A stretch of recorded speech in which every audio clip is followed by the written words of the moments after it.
یا ایھا الناس اعبدوا ربکم الذی خلقکم والذین من قبلکم لعلکم تتقون۔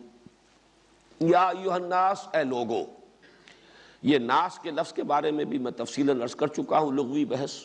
انسان اور انس اور پھر ناس کیسے بنا ہے۔ اب وہ ساری چیزیں جو ہے وہ بار بار دہرائی جانے والی نہیں ہیں۔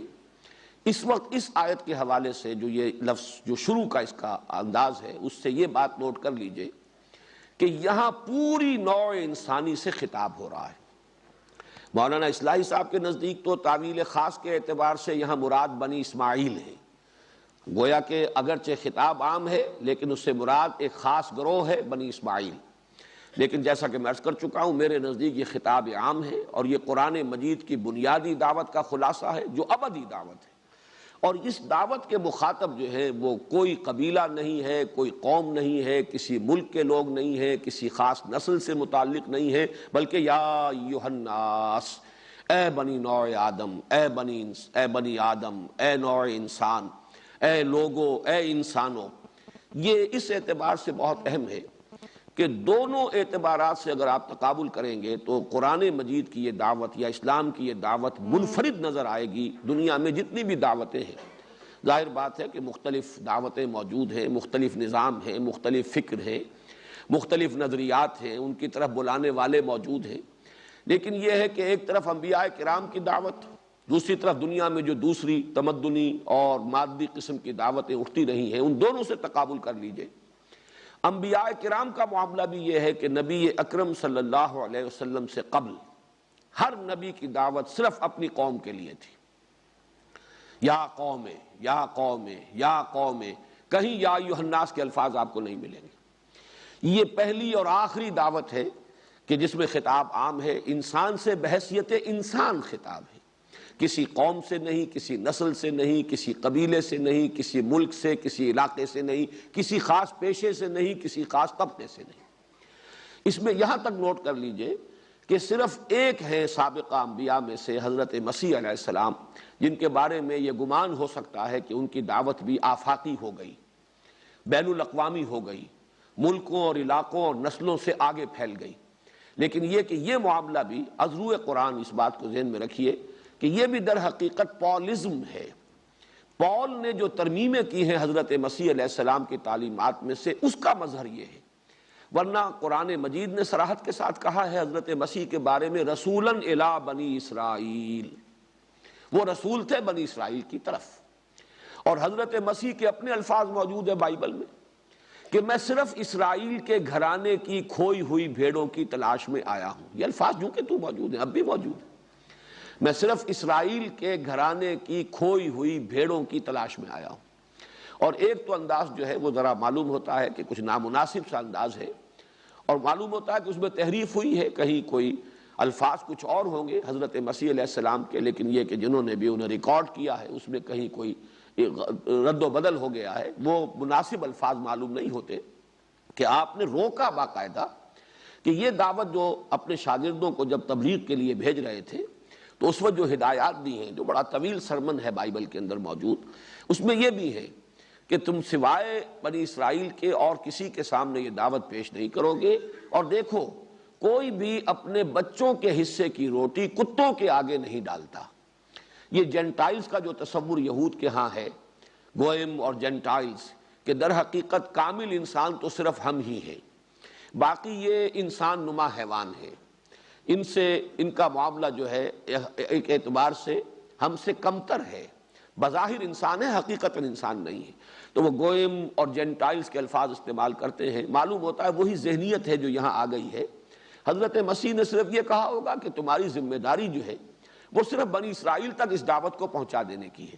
لیکن اس کی تعبیر کا انداز، جو بھی اس کے مرتب کرنے والے اور جو بھی اس کے ریکارڈ کرنے والے ہیں، ان کی اپنی ذہنیت اس میں شامل ہوئی ہے کہ کوئی شخص بھی اپنے بچوں کے حصے کی روٹی کتوں کے آگے نہیں ڈالتا۔ لیکن میں نے اس وقت صرف اس کو کوٹ کیا اس حوالے سے کہ قرآن اور بائبل دونوں اس پر متفق ہیں کہ حضرت مسیح علیہ السلام کی بعثت بھی صرف ایک قوم کی طرف تھی، ایک نسل کی طرف تھی۔ صرف محمد الرسول اللہ صلی اللہ علیہ وسلم کی بعثت ہے جو پوری نوع انسانی کے لیے۔ یہی وہ بات ہے جو سورہ سبا میں واضح الفاظ میں صراحت کے ساتھ بھی کہی گئی وَمَا أَرْسَلْنَاكَ إِلَّا كَافَّةً لِلنَّاسِ بَشِيرًا وَنَذِيرًا، اے محمد ہم نے آپ کو نہیں بھیجا ہے مگر تمام نوع انسانی کے لیے بشیر اور نذیر بنا کر۔ وہ بات وہاں صراحت کے ساتھ آئی ہے، یہاں صرف اس لفظ کے حوالے سے یا ایھا الناس۔ تو گویا کہ سابقہ انبیاء اور رسل کی دعوت میں بھی کوئی اس کی نظیر نہیں ہے کہ پوری نوع انسانی سے خطاب ہوا ہو۔ اگرچہ اس کا تعلق نوٹ کر لیجئے، میں نے یہ مضامین اپنی ایک کتاب میں ان پر تفصیلاً بحث کی ہے۔ نبی اکرم صلی اللہ علیہ وسلم کا مقصد بعثت وہ یہ کہ ایک بنیادی تصور رسالت و نبوت ہے اور ایک تکمیل رسالت کا مرحلہ ہے جو محمد الرسول اللہ صلی اللہ علیہ وسلم پر ہوا ہے۔ اس اعتبار سے فرق کیا ہے بنیادی مقصد رسالت اور تکمیلی جو مقصد ہے رسالت کا، اس میں کیا فرق و امتیاز ہے؟ اس میں نے یہ باتیں بیان کی ہیں کہ اس کا تعلق ہم کہہ سکتے ہیں کہ جو انسان کی تمدنی ترقی ہوئی ہے، خاص طور پر جو سائنٹیفک ترقی ہوئی ہے، اس کے ساتھ ہے کہ حضور صلی اللہ علیہ وسلم کی بعثت سے قبل یہ ممکن ہی نہیں تھا، فزیکلی امپاسبل تھا کہ کوئی ایک دعوت جو ہے وہ پوری نوع انسانی کو پہنچائی جا سکے۔ ابھی ذرائع رسل و رسائل اتنے تھے ہی نہیں، ابھی فاصلے تھے، انسان دور دور ایک دوسرے سے بالکل یعنی یوں سمجھیے کہ اجنبیت لیے ہوئے مختلف علاقوں کے اندر بس رہا تھا، ان کے درمیان وہ کمیونیکیشنز نہیں تھے، ذرائع رسل و رسائل نہیں تھے، اس اعتبار سے فزیکلی پاسبل بھی نہیں تھا۔ یہی وجہ ہے کہ اس سے پہلے نبوتیں آئیں، وَلِكُلِّ قَوْمٍ ہاد، ہر قوم کے لیے ہم ہادی بھیجتے رہے۔ وَإِن مِّن قَرْيَةٍ إِلَّا خَلَا فِيهَا نَذِيرٌ، کوئی ایسی بستی نہیں گزری ہے کہ جس میں کوئی خبردار کرنے والا نہ آیا ہو، یہ اپنی جگہ پر ہے۔ لیکن یہ کہ کسی بھی نبی کی دعوت اس طرح کی آفاقی نہیں تھی کہ جس میں خطاب کیا جا رہا ہو پوری نوع انسانی کو، یہ خاصہ ہے دعوت محمدی کا صلی اللہ علیہ وسلم یا دعوت قرآنی کا۔ اسی طریقے سے اس کا تقابل کیجئے دنیا میں جو دوسری دعوتیں ہوتی ہیں، جو بھی کوئی تحریکیں اٹھتی ہیں اور ان کے اندر اپیل کی جاتی ہے، ہر تحریک جو ہے کسی نہ کسی کو تو اپنا مخاطب بناتی ہے، مخاطب اولین، اس میں بھی آپ دیکھیں گے کہ انسان کو بحیثیت انسان خطاب کرنے والی کوئی دعوت نہیں، لیکن اس لیے کہ قومی دعوتیں ہوتی ہیں، ملک کی عظمت کا نعرہ لگایا جاتا ہے، قوم کی برتری اور قوم کی عزت، اس کے حوالے سے لوگوں کو اپیل کیا جاتا ہے کہ آؤ جمع ہو جاؤ، ڈیفینڈ کرو اپنے آپ کو، اپنی عزت کو اور اپنی وجاہت کو اور اپنی حیثیت کو۔ یا یہ کہ زیادہ سے زیادہ آپ کہہ سکتے ہیں کہ بین الاقوامی سطح پر کوئی دعوت اٹھی تھی تو وہ یہ کمیونزم کی دعوت تھی، لیکن اس میں بھی طبقاتی تقسیم تھی، دنیا بھر کے مزدوروں جمع ہو جاؤ، اپیل ساری تھی پرولیٹیریٹ کے لیے، بورژویز کے خلاف تو گویا کہ ایک دشمنی، ایک نفرت پیدا کرنا، ان سے کوئی تخاطب نہیں تھا، ان سے خطاب نہیں تھا، ان کے لیے کوئی اپیل نہیں تھی۔ یہ دعوت صرف محمد الرسول اللہ صلی اللہ علیہ وسلم کی ہے کہ اس میں کسی طبقے سے خطاب نہیں، کسی قوم سے نہیں، کسی نسل سے نہیں، کسی علاقے سے نہیں، بلکہ یہ کہ یا ایھا الناس، پوری نوع انسانی بحیثیت نوع انسانی اس کی مخاطب ہے۔ دعوت کیا ہے؟ اعبدوا ربکم، ایک لفظ میں خلاصہ ہے۔ یہ دونوں الفاظ جو ہیں، عبادت اس کا مفہوم کیا ہے، رب اس کا مفہوم کیا ہے، یہ دونوں سورہ فاتحہ میں الفاظ آ چکے ہیں اور لغوی بحث جو ہے تفصیل کے ساتھ آ چکی ہے۔ اس وقت تیزی کے ساتھ چند چیزیں دوبارہ ذہن میں آپ مستحضر کر لیں۔ نمبر ایک یہ کہ دعوت قرآنی کا لب لباب یہی ہے، یہی پہلی مرتبہ قرآن کی دعوت آ رہی ہے، یعنی ترتیب مصحف میں آئیں گے، سورہ فاتحہ میں انداز جو ہے آپ کو معلوم ہے کہ اس کے اندر وہ دعوت کا انداز نہیں ہے کہ یہ مانو یا ایمان لاؤ یا یہ کرو اور یہ نہ کرو، بلکہ اس میں تو یا تو اعتراف ہے، ایک سلیم الفطرت اور سلیم العقل انسان جہاں تک خود پہنچ گیا اس کا وہ اظہار کر رہا ہے،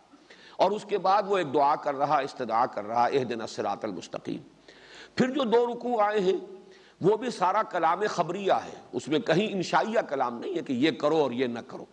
بلکہ کلام خبریہ ہے، کچھ لوگ وہ ہیں، کچھ لوگ ایسے ہیں، کچھ لوگ ایسے ہیں، ان کا حال یہ ہے، ان کا انجام یہ ہوگا، یہ کلام خبریہ ہے۔ تو یہ پہلا مقام آ رہا ہے قرآن مجید میں کہ جہاں کلام انشائیہ ہے، یا ایھا الناس اعبدوا ربکم، اے لوگو بندگی اختیار کرو، پرستش کرو اپنے رب کی۔ اس پہلو سے گویا کہ قرآن مجید کی دعوت کو اگر آپ معین کرنا چاہیں کہ وہ کیا ہے تو اس کا سٹارٹنگ پوائنٹ یہی ہے، اور اسی کے اعتبار سے سورہ ہود کی ابتدائی دو آیات جو ہیں وہ ذہن میں رہنی چاہیے۔ الف لام را کتاب احکمت آیاتہ ثم فصلت من لدن حکیم خبیر اللہ تعبدوا الا اللہ، یہ ہے دعوت۔ الف لام را یہ ایک ایسی کتاب ہے کہ جو محکم کی گئی ہیں اس کی آیات بڑی پختہ کی گئیں، پھر ان کی تفصیل کی گئی اس ہستی کی جانب سے کہ جو علیم ہے اور خبیر ہے، حکیم ہے۔ اور یہ کس لیے نازل ہوئی؟ اللہ تعبدوا الا ایاہ، اللہ کے سوا کسی اور کی بندگی مت کرو۔ تو ایک ہی اسلوب ہوا، ایک مثبت ہے اعبدوا ربکم الذی خلقکم والذین من قبلکم، و یہاں ہے لا تعبدوا الا اللہ، مت بندگی کرو، پرستش کرو اللہ کے سوا کسی کی۔ یہ گویا کہ اسی کا منفی اسلوب ہے۔ تو قرآن کی دعوت کا لب لباب اور خلاصہ ان دو الفاظ میں ہے۔ پھر یہ کہ اگر آپ مکی صورتوں میں جو تفصیل سے تمام رسولوں کا تذکرہ آتا ہے، حضرت نوح کی دعوت کیا تھی، حضرت ہود کی دعوت کیا تھی، حضرت صالح کی دعوت کیا تھی، تو بار بار سورہ شورى میں اور سورہ اعراف میں اور مختلف مقامات پر جہاں ترتیب کے ساتھ یہ چیزیں بیان ہوئی ہیں، تو وہاں آپ کو دو اسلوب ملیں گے۔ ان کی دعوت کیا تھی؟ ان اعبدوا اللہ ما لکم من الہ غیرہ، ان اعبدوا اللہ واتقوہ واطیعون، اللہ کی بندگی کرو، تمہارا اس کے سوا کوئی معبود نہیں، اللہ کی بندگی کرو، اس کا تقوی اختیار کرو اور میری اطاعت کرو۔ بات مکمل جہاں ہوگی وہاں دعوت توحید کے ساتھ رسالت کی دعوت کو قبول کرنا بھی لازم۔ ان اعبدوا اللہ واطیعون، اللہ کی بندگی کرو، میری اطاعت کرو، میں اللہ کا نمائندہ ہوں، اس کی پرستش، اس کی بندگی ہوگی میری اطاعت کے ذریعے سے۔ اور جہاں اس دوسرا جو نقطہ ہے اس کو واضح نہیں کیا جاتا، ان اعبدوا اللہ ما لکم من الہ غیرہ، اللہ کی بندگی کرو، تمہارا کوئی الہ اور معبود اس کے سوا نہیں۔ پھر اس سے بھی آگے بڑھ کر یہ بات کہ قرآن حکیم کے روح سے جنوں اور انسانوں کا مقصد تخلیق ہی یہ ہے، جیسے کہ سورہ زاریات میں فرمایا وما خلقت الجن والانس الا لیعبدون، میں نے نہیں پیدا کیا ہے جنوں کو اور انسانوں کو مگر صرف اسی لیے کہ میری بندگی کریں، میری پرستش کریں، میری اطاعت کریں۔ اب اس میں جو لغوی مفہوم ہے اس میں جو میں بیان کر چکا ہوں، پھر صرف اس وقت ذہن میں تازہ کرنے کے لیے کہ عربوں میں یہ لفظ استعمال ہوتا تھا تذلل کے لیے، تعبد، تذلل، بچھ جانا کسی کے سامنے، مطیع و منقاد ہو جانا، اسی کا مطیع فرمان بن جانا۔ چنانچہ ان کے ہاں لفظ استعمال ہوتا تھا البعیر المعبد، جیسے کہ آپ گھوڑے کو یہاں سداتے ہیں، اگر اسے تانگے میں جوتنا ہے تو پہلے سدانا پڑتا ہے، یا سواری کے لیے بھی بریکنگ جسے آپ کہتے ہیں، تو جو گھوڑا یا جو اونٹ جو ہے وہ پوری طرح سدھا لیا جائے کہ اب اس پر سواری کی جا سکے، وہ ہے البعیر المعبد، اس لیے کہ اب وہ آپ کا حکم مانتا ہے، آپ کے اشاروں پر حرکت کرتا ہے، وہ سمجھ جاتا ہے گھٹنے کی ذرا سی ایڑ سے کہ وہ اب میرا یہ جو سوار چاہتا ہے کہ میں تیز دوڑوں، ذرا سا اشارہ لگام کا اس کو وہ سمجھتا ہے کہ وہ چاہتا ہے کہ اب میں رک جاؤں۔ تو یہ تمام چیزیں جو ہیں معبد ہے، یہ گویا کہ اب پوری طرح مطیع اور منقاد ہو گیا ہے۔ اسی طرح الطریق المعبد کہتے تھے، راستہ جو ہے جس پر مسلسل لوگ چلتے رہیں، جیسے ہم پگڈنڈیاں بن جاتی ہیں مسلسل چلنے سے، تو وہاں وہ راستہ جو ہے دب جاتا ہے، مٹی دبی ہوئی ہے، بیٹھی ہوئی ہے، اس کو بھی کہتے ہیں کہ وہ کہ جو راستہ پامال ہو چکا ہے، اور وہ اس اعتبار سے اب وہ گویا کہ اس کے اندر ہمواری آ چکی ہے، اونچ نیچ نہیں ہے۔ تو یہ پامال ہو جانا راستے کا، تو راستہ جو اس منزل سے گزر چکا ہو اس مرحلے سے، وہ الطریق المعبد ہے۔ وہ دو حوالے بھی میں دے چکا ہوں کہ فرعون نے حضرت موسیٰ علیہ السلام پر جو پھپتی چست کی تھی کہ حضرت موسیٰ اور حضرت ہارون جب آئے ہیں اس کے دربار میں اور دعوت پیش کی ہے، تو اس نے کہا ہے اپنے بڑے ہی فخری انداز میں اور استحقار کے انداز میں، قومہما لنا عابدون، ان کی قوم جو ہے وہ تو ہمارے لیے ہماری عابد ہے، مطیع ہے، ہمارے سامنے ذلیل و خوار ہے اور ہمارے زیر فرمان ہے، تو ان کو کیسے جرأت ہوئی کہ وہ آئے ہیں ہمیں کوئی پیغام دینے کے لیے اور ہم سے کوئی تقاضا اور مطالبہ کرنے کے لیے۔ اور حضرت موسیٰ علیہ السلام نے بھی یہی لفظ استعمال کیا، وَتِلْكَ نِعْمَةٌ تَمُنُّهَا عَلَيَّ أَنْ عَبَّدْتَ بَنِي اسرائیل، تم نے جو بنی اسرائیل کو اپنا غلام بنا لیا ہے اور جکڑ لیا ہے اور انہیں اپنے ماتحت کیا ہوا ہے، زیر نگی کیا ہوا ہے، تو تم اس کو تو بھول گئے ہو، اور صرف چونکہ میں تمہارے محل میں پلا ہوں تو وہ احسان مجھ پر تم جتا رہے ہو۔ پوری قوم کو ذلیل و خوار کیا ہے یہ تمہیں نظر نہیں آ رہا، اور ایک فرد پر اگر کوئی احسان ہو گیا ہے کہ وہ محل میں پل گیا تھا،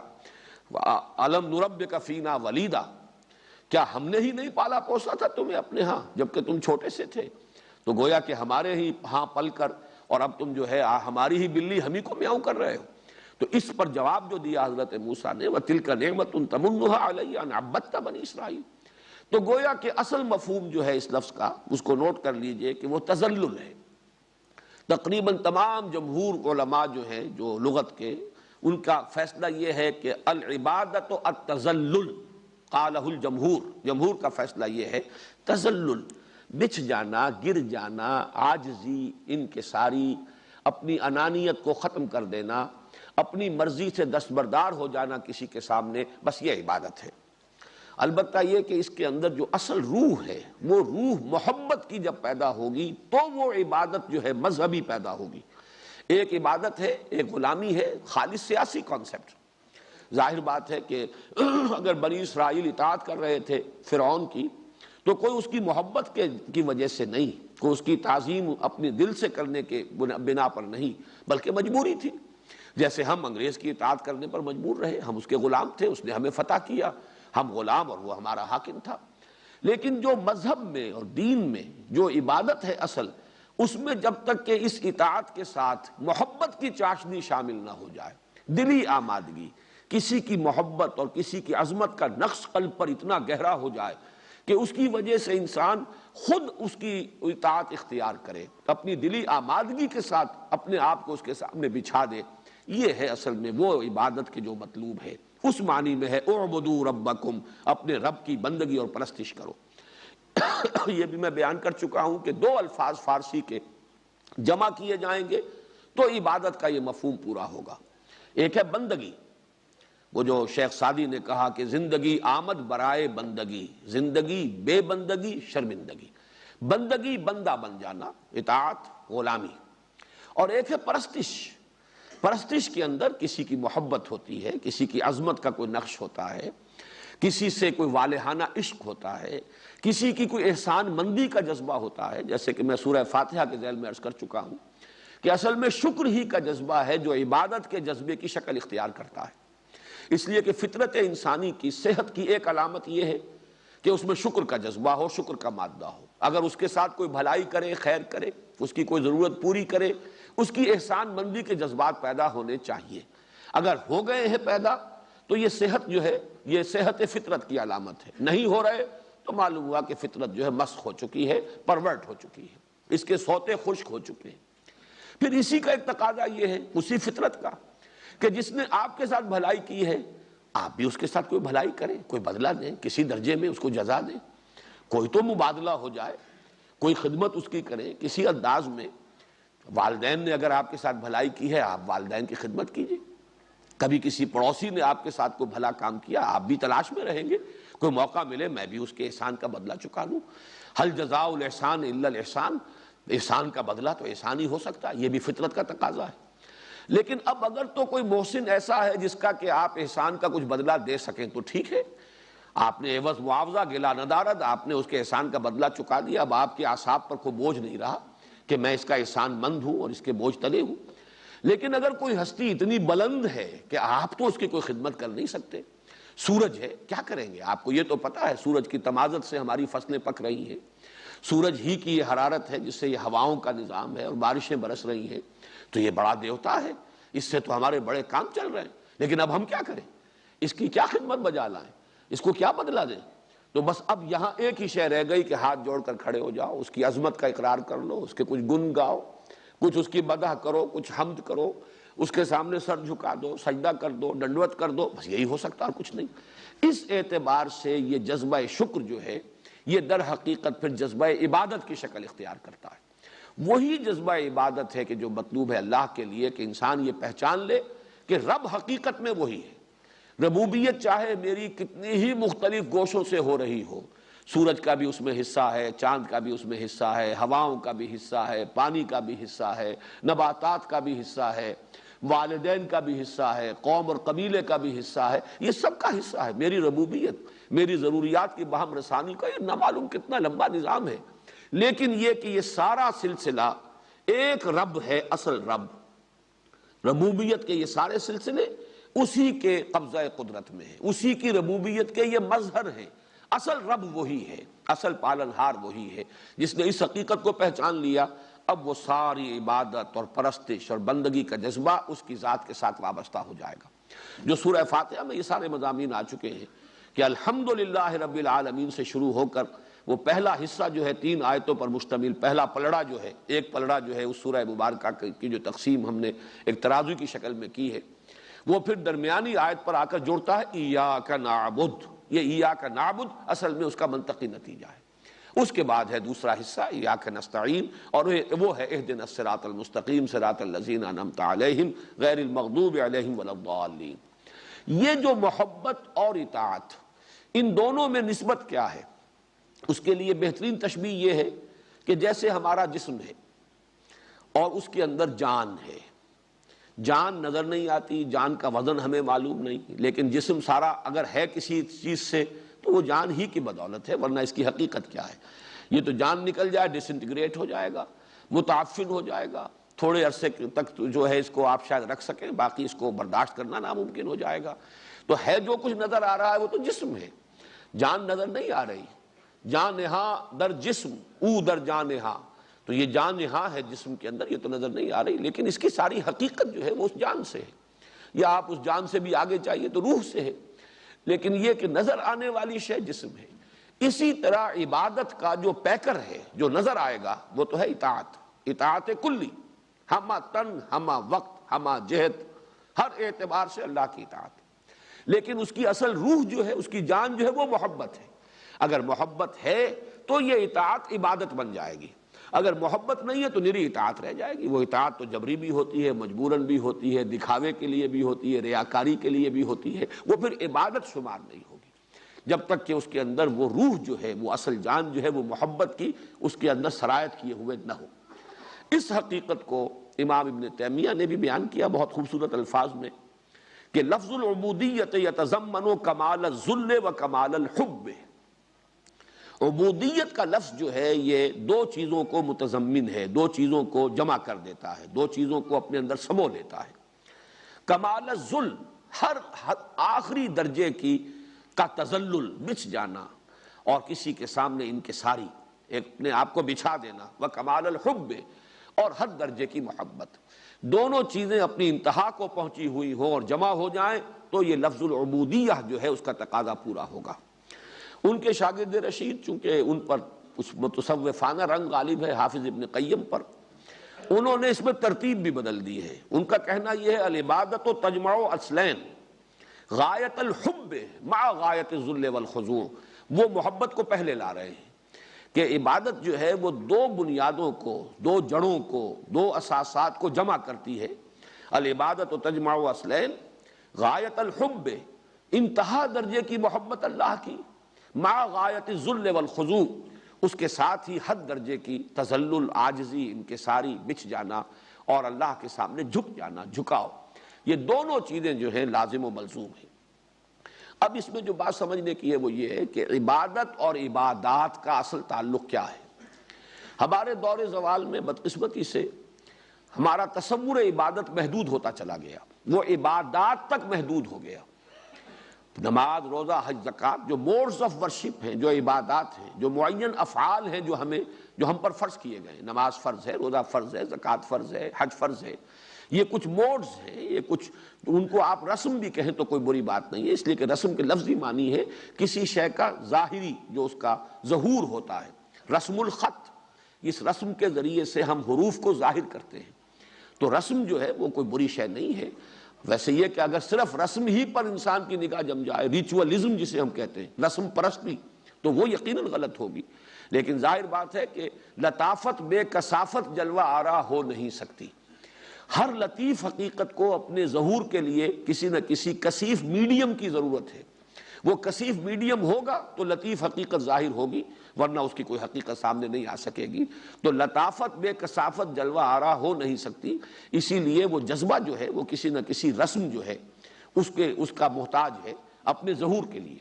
تو یہ رسومات عبادت ہیں کہ جو ہمیں نماز، روزہ اور حج اور زکوٰۃ کی شکل میں دی گئی ہیں، لیکن یہ ہوا یہ کہ ہمارا صدیوں کا زوال جو ہوا اور دین نے جب مذہب کی شکل اختیار کر لی، صرف ریچولزم رہ گیا، رہ گئی رسم اذاں روح بلالی نہ رہی، فلسفہ رہ گیا تلقین غزالی نہ رہی،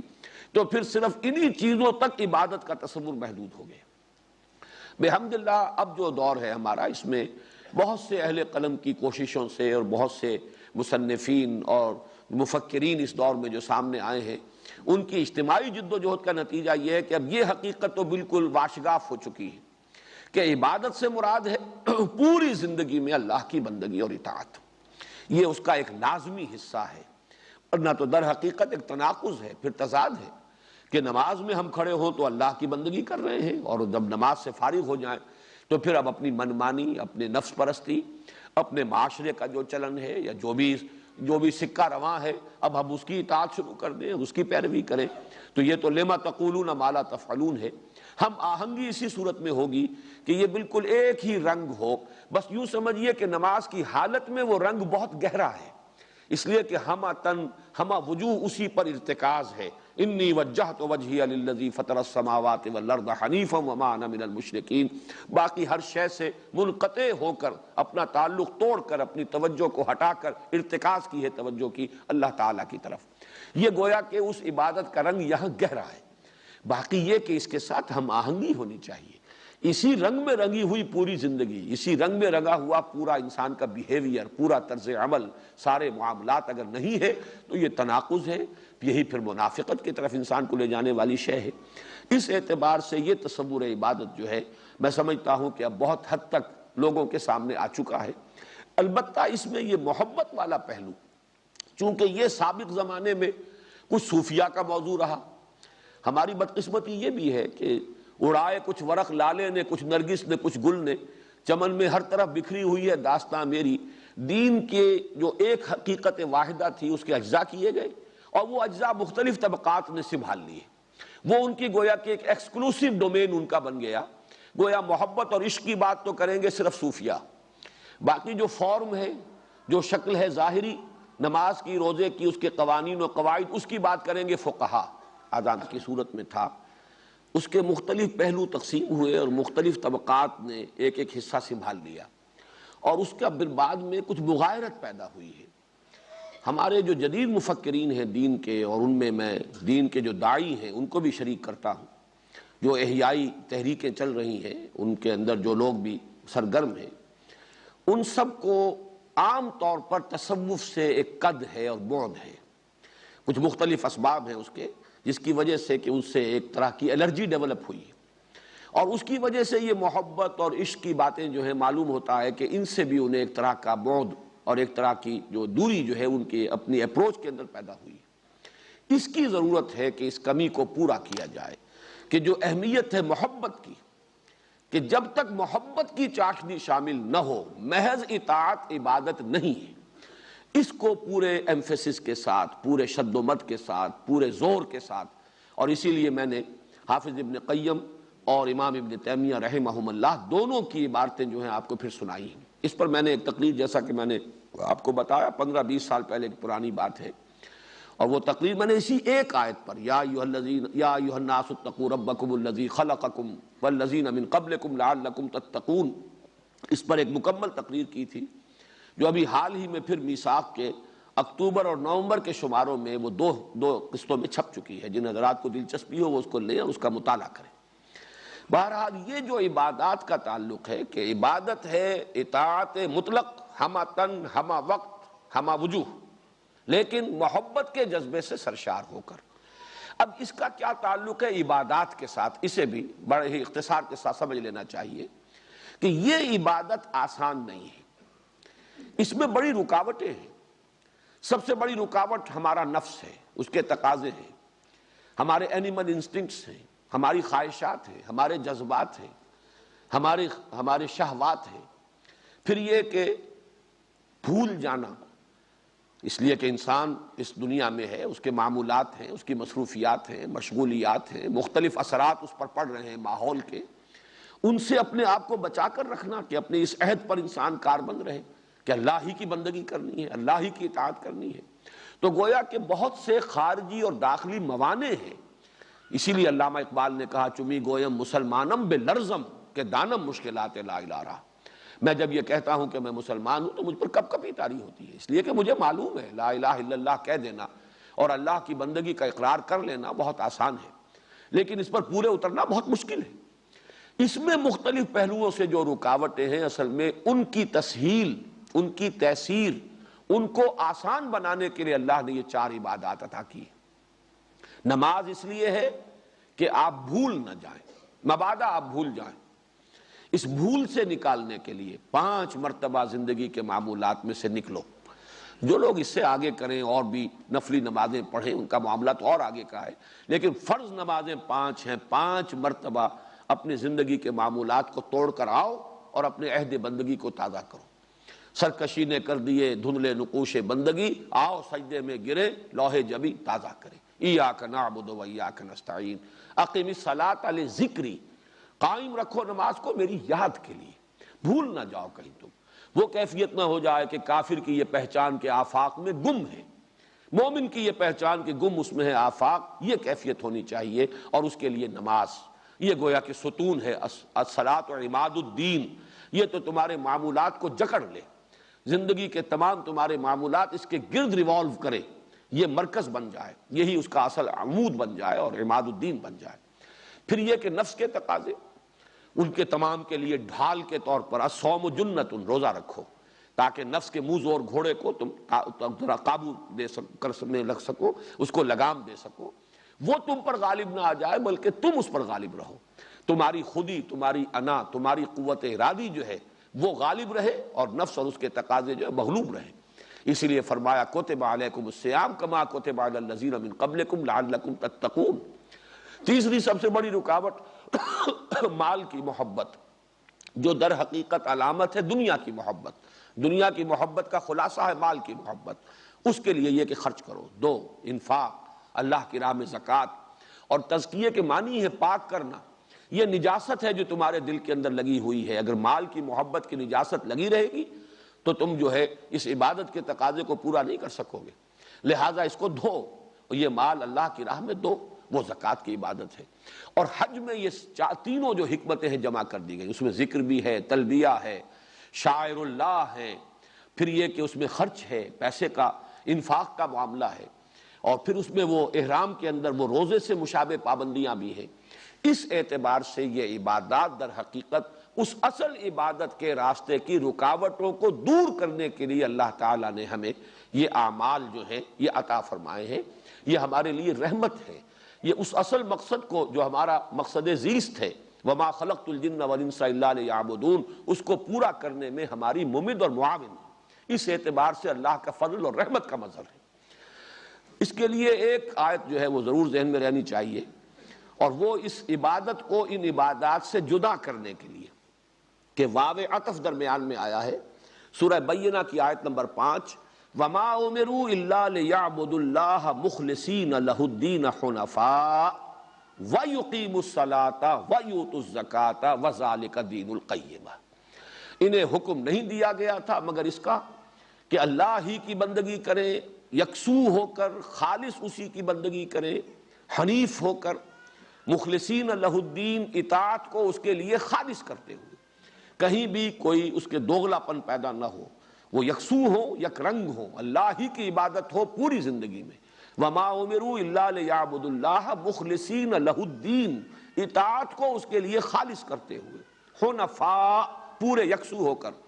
وَيُقِيمُوا الصَّلَاةَ وَيُؤْتُوا الزَّكَاةَ وَذَلِكَ دِينُ الْقَيِّمَةِ، اور قائم کریں نماز اور ادا کریں زکوٰۃ، اور یہی ہے دین قیم. اس سے گویا کہ اس اصل عبادت، اس کا اصل مفہوم مخلصین لہ الدین حنفاء، اور پھر یہ کہ اس کے لیے جو اللہ تعالیٰ نے ہمیں 2 عبادات عطا فرمائیں، 2 بنیادی ہیں، اس کے ساتھ صوم ہے، پھر حج ہے، لیکن ان میں سے اہم تر جو ہے 2 ستون جو ہیں اہم تر، ان میں سے نماز اور زکوٰۃ ہے. اب آئیے اس کے بعد فرمایا یا ایھا الناس اعبدوا ربکم الذی خلقکم. یہ میں پہلے بیان کر چکا ہوں کئی مرتبہ کہ قرآن مجید میں ربوبیت کو مقدم رکھا جاتا ہے تخلیق پر، حالانکہ واقع کے اعتبار سے تخلیق مقدم ہے ربوبیت پر. پہلے کسی شے کو پیدا کیا ہے، اس کا وجود ہے، اب اس وجود کے لیے ترقی ہے، اس کے تقاضے ہیں، اس کی ضروریات ہیں، اس کی پرورش ہے. تو عملاً تو یہ ترتیب یہ ہے، جیسے ابھی ہم نے بحث کی کہ نزول میں تو ترتیب یہ ہے کہ مکی صورتیں جو بالکل آخر میں ہیں وہ سب سے پہلے نازل ہوئیں، اور یہ مدنی صورتیں جو بالکل شروع میں ہیں مصحف کے یہ بعد میں نازل ہوئی ہیں، کم سے کم یہ کہ 13 برس بعد نازل ہو رہی ہیں مدنی دور میں. لیکن یہ ہے کہ ترتیب مصحف اور ترتیب نزولی میں وہ فرق ہے، وہ حکمت کی بنیاد پر ہے، بغیر حکمت نہیں۔ اسی طرح تخلیق مقدم ہے ربوبیت پر، لیکن قرآن ہمیشہ ربوبیت کا ذکر پہلے کرتا ہے تخلیق پر۔ اقرأ بسم ربک الذی خلق، پڑھو اپنے رب کے نام سے جس نے پیدا کیا۔ خلق بعد میں آیا، رب پہلے آیا۔ اسی کی مثال یہ بھی ہے، اس کی وجہ میں بیان کر چکا ہوں کہ انسان کا جو شعوری ارتقاء ہوتا ہے اس کے اعتبار سے ترتیب یہ ہے۔ چھوٹا سا بچہ ہے، اسے بھی اپنی ضرورتوں کا احساس ہے، بھوک لگی ہے روتا ہے، ضرورت کا احساس ہے۔ اب ماں نے دودھ پلایا ہے، اس کا ایک اثر اس کی نفسیات کے اوپر، اس کا ایک تاثر قائم ہوگا۔ ماں سے یہ محبت کیوں ہے؟ اسی لیے کہ اس کی جو ضرورت تھی وہ ماں سے پوری ہوئی ہے۔ ذرا اور بڑھتا ہے، اسے معلوم ہوتا ہے کہیں سے کوئی خطرہ ہو، اندیشہ ہو، میرا یہ کنبہ قبیلہ، میرا بھائی میری بہن یہ میرے محافظ ہیں۔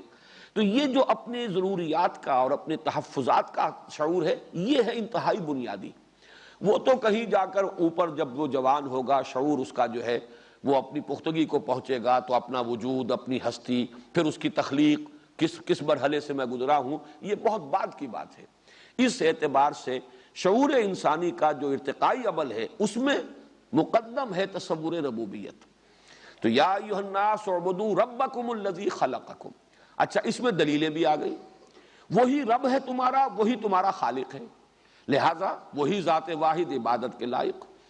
اس کے علاوہ کسی اور کی تم بندگی کرتے ہو، نہ وہ تمہارا رب ہے نہ تمہارا خالق ہے۔ اپنے نفس کی بندگی کرو گے، وہ نفس تمہارا خالق نہیں، تمہارا رب نہیں۔ اپنے والدین کی کرو گے، وہ تمہارے خالق نہیں، کسی کی بھی کرو گے۔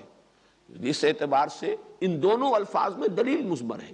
یا ایھا الناس اعبدوا ربکم الذی خلقکم، بندگی اور پرستش اختیار کرو اپنے اس رب کی جس نے تمہیں پیدا کیا۔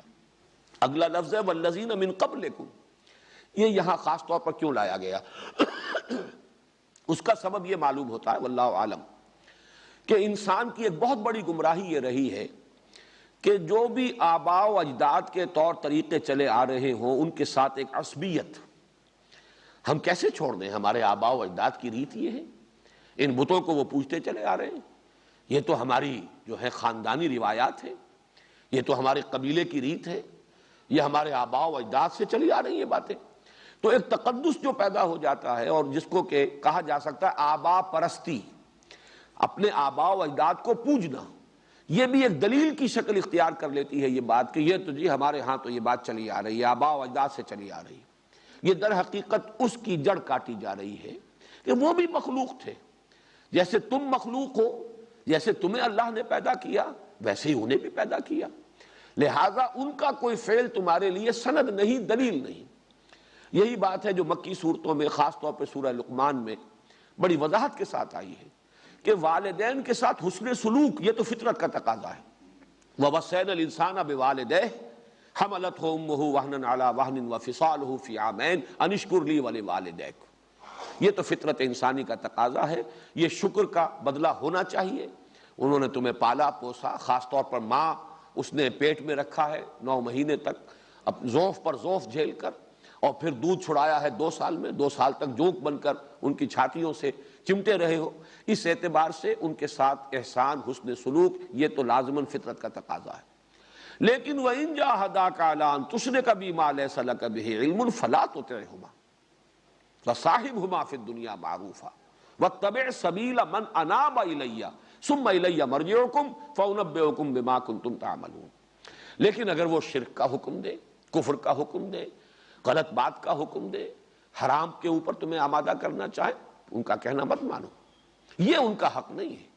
گویا کہ اتباع والدین کی ضروری نہیں، اتباع آباء و اجداد کی ضروری نہیں، اطاعت مطلق ان کی نہیں ہے، حسن سلوک ان کے ساتھ، خیر کا رویہ، ان کی خدمت، ان کا ادب یہ اپنی جگہ پر ہے، لیکن اتباع کرو اس کا واتبع سبیل من اناب الیہ،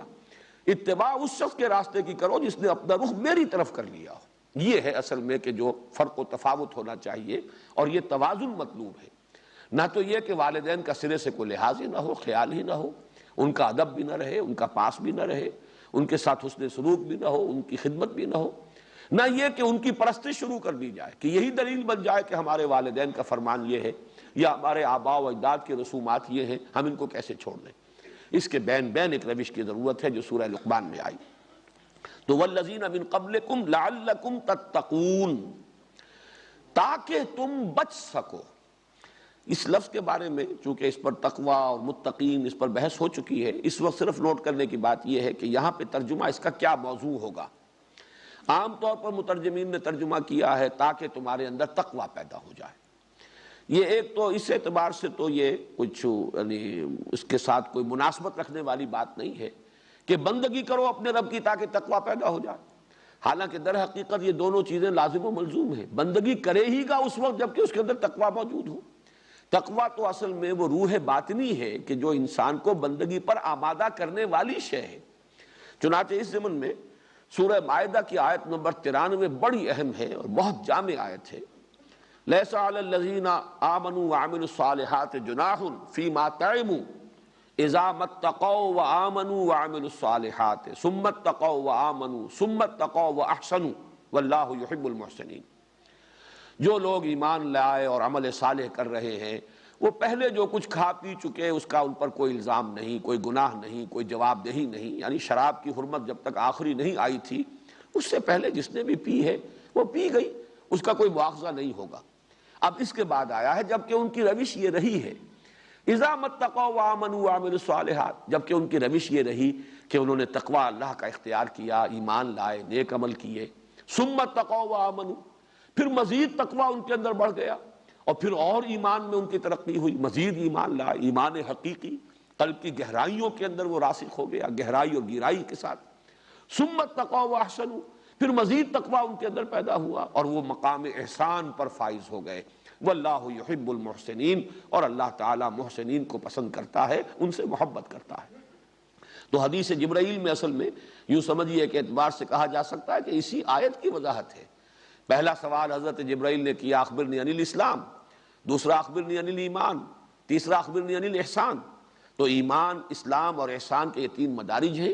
اور ان کی طرف انسان کو لے کر جانے والی جو ہے وہ روح تقوی ہے۔ وہ تقوی ہوگا انسان کے اندر، ایمان ہے، اس ایمان کی وجہ سے انسان چاہتا ہے کہ آخرت کے عذاب سے بچائے اپنے آپ کو، اللہ کی ناراضگی سے بچائے، تو وہ آگے سے آگے بڑھتا چلا جائے گا۔ ہے جستجو کے خوب سے ہے خوب تر کہاں۔ اس اعتبار سے میرے نزدیک اگرچہ وہ مفہوم اگر محدود لیا جائے تو کسی درجے میں مناسبت قائم ہو سکتی ہے۔ نماز پڑھو تاکہ تقوی پیدا ہو جائے،